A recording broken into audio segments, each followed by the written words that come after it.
So today we're going to be performing the Berg balance test. And so this is a test for fall risk, and it'll test some balance and some functional mobility. So this is a 14-item test. Each item is scored 0 to 4. 4 indicates higher function and 0 indicates lower function. So for this first one, we're going to do sitting and standing. So I'm just going to have you cross your arms. And without using the help of your arms, you're just going to try to stand up. Good. Next is standing unsupported. So I'm just going to have you cross your arms. And I'm going to be right here in case you fall, but you're just going to stand like this for 2 minutes. If my patient was not able to stand unsupported for 2 minutes, we would go to item 3, which is sitting unsupported for 2 minutes. Since he was able to stand unsupported for 2 minutes, we give full marks for item 3, and we'll go to item 4, which is standing to sitting. So I'm going to have you cross your arms again, and you're just going to sit back down into your chair. So the next item is transfers. So what I'm going to have you do is try not to use your arms again. So I'm going to have you cross them. If you need to, you can use them. You're going to stand up from this chair and then pivot and try to sit down in that chair.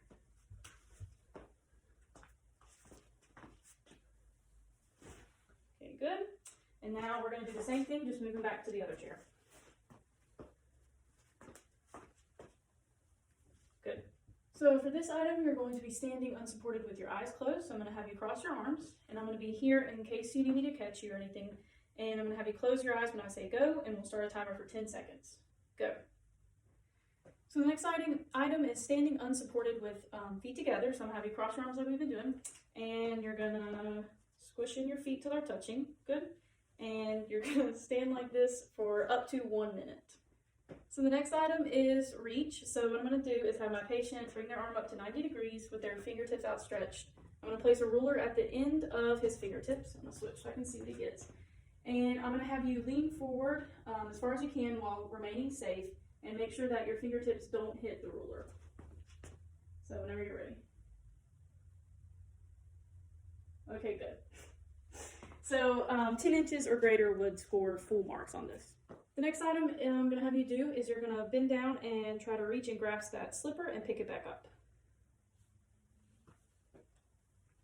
Good. So the next item is turning and looking. So what I'm going to have my patient do is turn all the way over your right shoulder and try to look all the way over your right shoulder at the wall behind you. Okay, good. And then back to the middle. And now you're going to do the same thing over your left shoulder.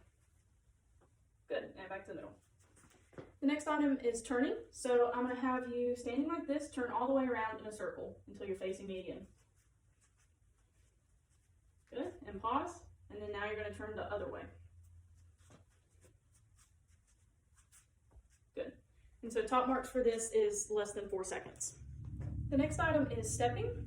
So what I'm going to have you do is touch one foot up onto our stool or our shoebox at a time until each foot has touched the stool 4 times total. So whenever you're ready.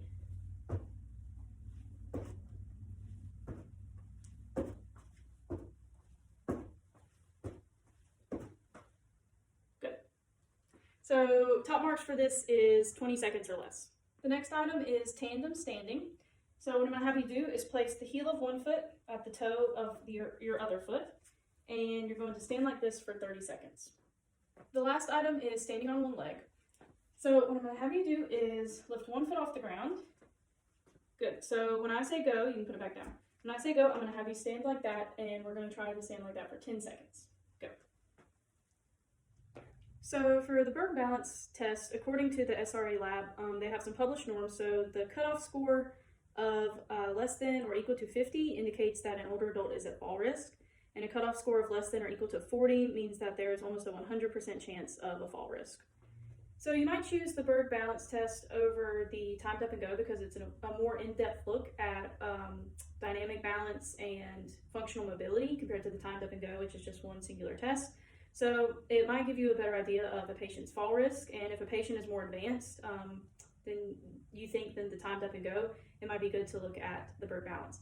And additionally, you might choose the Berg balance over functional gait or mini best tests because maybe your patient is not as advanced as those tests would warrant. So they include things like head turns, stepping over things, more postural control.